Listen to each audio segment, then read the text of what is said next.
The nature journal, always a great way to connect a place, and a landscape painting is one of the better ways to do that, in my opinion.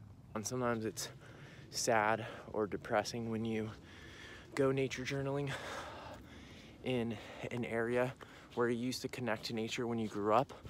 Usually it's not the same as it was then, and that can be kind of depressing. So put that feeling into your nature journal page, because a lot of times getting it down on paper really helps. I told myself I wasn't gonna hike because my knee is still messed up, but here we go. I think I'm getting into some of the places where I could do this painting. Check this out. This is why Mission Trails is considered a pretty cool spot in San Diego. There's some great views, and there's good rock climbing back there. People go back there for rock climbing. That's where I was looking for the horny toads 2 years ago, was back on that. I think that's Fortuna Mountain or something back there. And then also all along the front there where those rocks are, I was looking there. I found a bunch of other snakes, so it's good for reptiles. But oh, sweet. Look at this. I think this is an astragalus, and there's a bug crawling on my face. It's going to my eye. So I think this is an astragalus right here. It's a cool bean family plant, really cool. I named my pet snake after this genus.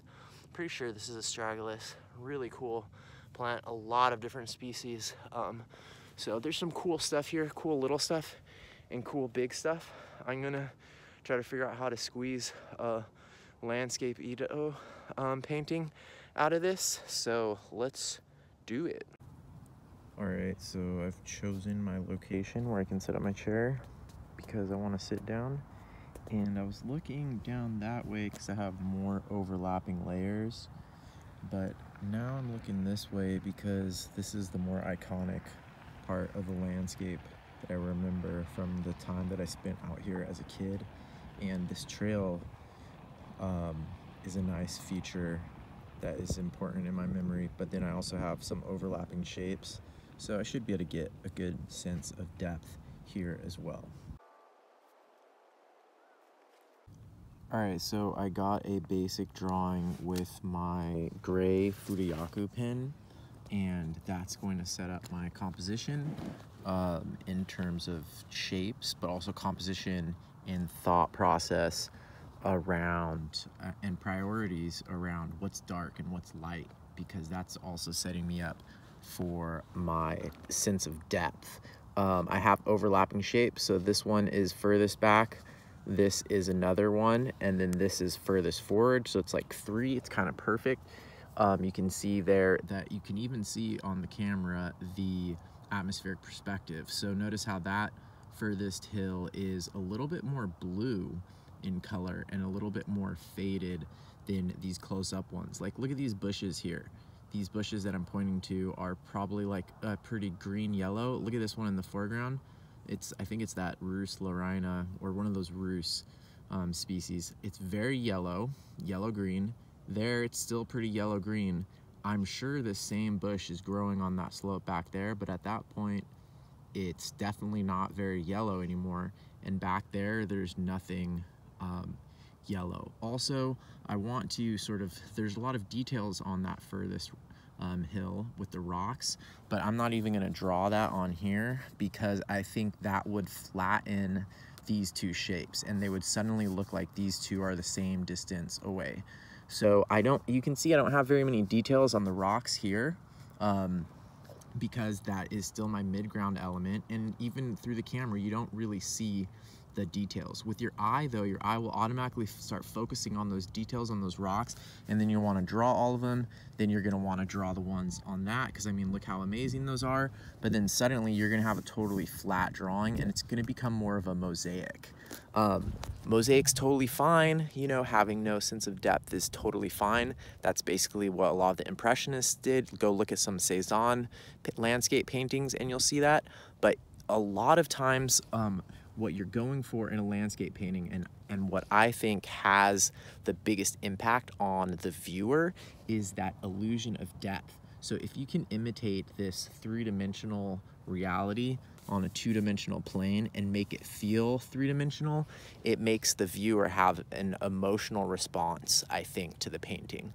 So knowing what those rules are of perspective and atmospheric perspective, and knowing how to fudge those in your favor is going to help your viewer have more of an experience when they look at your painting, and you're going to be able to make better decisions and be less frustrated by the results of your decision when you're in the field. So I am ready to go to the watercolor stage right now, so I'm going to pull out my palette. So I'm starting with my lightest value, which is the sky. The sky, if you squint, is always lighter value than even the palest things in the foreground or on the land. So palest value is the sky. I'm starting with that, and you'll notice here that I bring that color down into my furthest background element because that atmospheric perspective does lend a bluish color to further away things. Like, notice that way further away hill back there that I'm pointing to is quite blue and is very similar to the color of the sky. You'll see those other faraway ones are the same, that I can hint at that. I know that those ones should have that color, even if I don't see it, and I know that if I put some of that color into my background element, the human eye will see it as further away. Even if you don't understand those laws of atmospheric perspective, your eyes and your brain do understand them, and the eyes and the brain of your viewer understand them, so when they see this, they're gonna see that as far away. My next palest color is that path. So sometimes paths have a material on them, or rocks have a color that is quite pale compared to anything else on the land.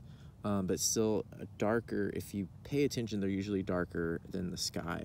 So I just use some of my buff titanium right here for that. And as that's drying, I'm going to get ready with my next colors and pay attention to how I want to organize this. So pale gray colors like you see in that dead vegetation on that closer slope. And this, you can see it growing right here. It's a lot of these annual grasses and annual mustards that have died during the winter. And those pale gray colors are really challenging because most of your gray options on your watercolor palette are dark colors. Yes, some colors are just darker than others. For example, your yellows are usually very light values, no matter how concentrated you put them. And so you have, especially like neutral tint is going to be a really dark gray. So you have to dilute these grays way more than you think to be able to get these pale gray colors on your page.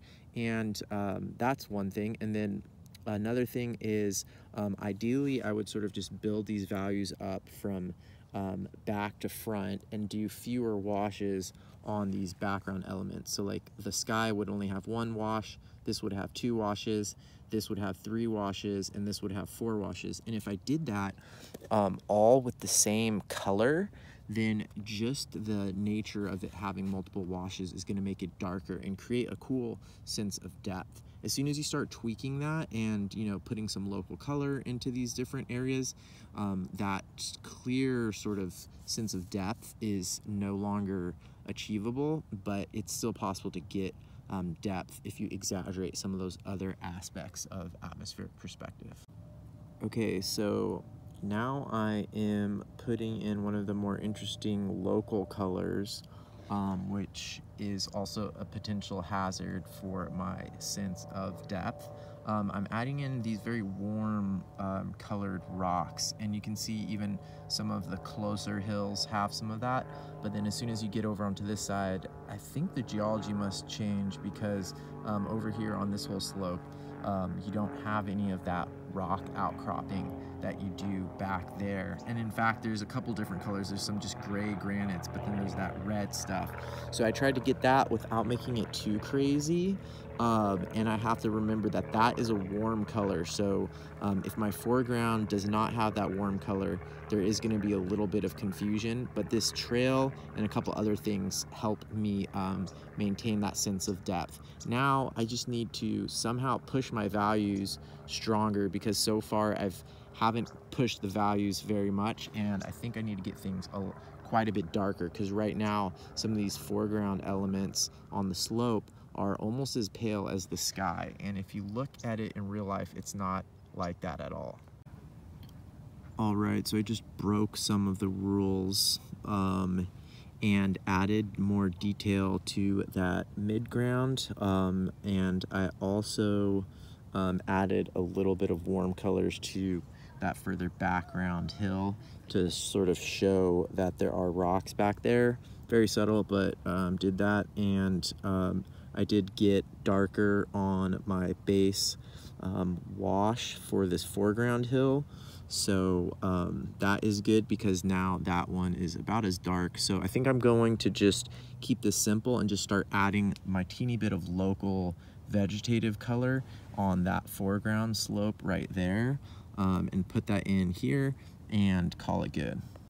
So basically right now I've come up to the limits of my watercolor prowess. And basically I have some decisions to make right now about how I'm going to proceed with this, because my values are not quite right, and I would need to push them quite a bit further, I think, to get the relative value relationships between the sky and the land. And I think the local color kind of threw me off.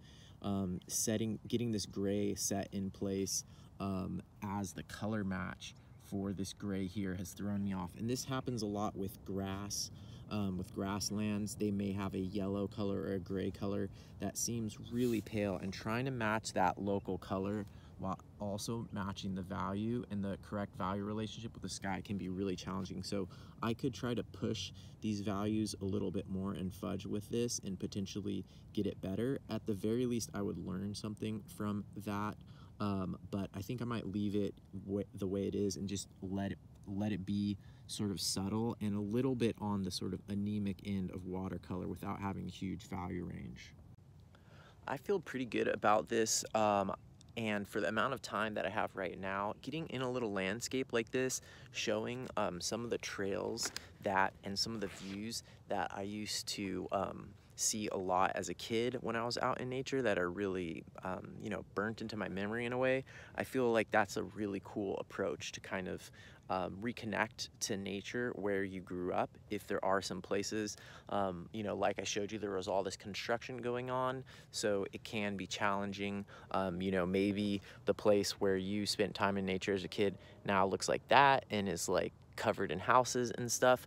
But even that, you know, you could do a landscape and you could get those forms of what the landscape looks like, even if it's been developed. And I think just that sort of landscape level attention when you're doing a painting is a really great way to connect a place. So I feel pretty good about today visiting this spot. I hadn't been here maybe 10 years, and this used to be, like, over 20 years ago, this used to be a spot where I spent a lot of time and had a lot of important nature experiences.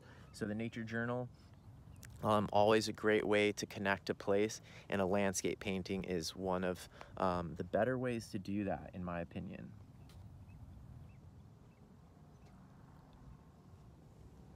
Bye.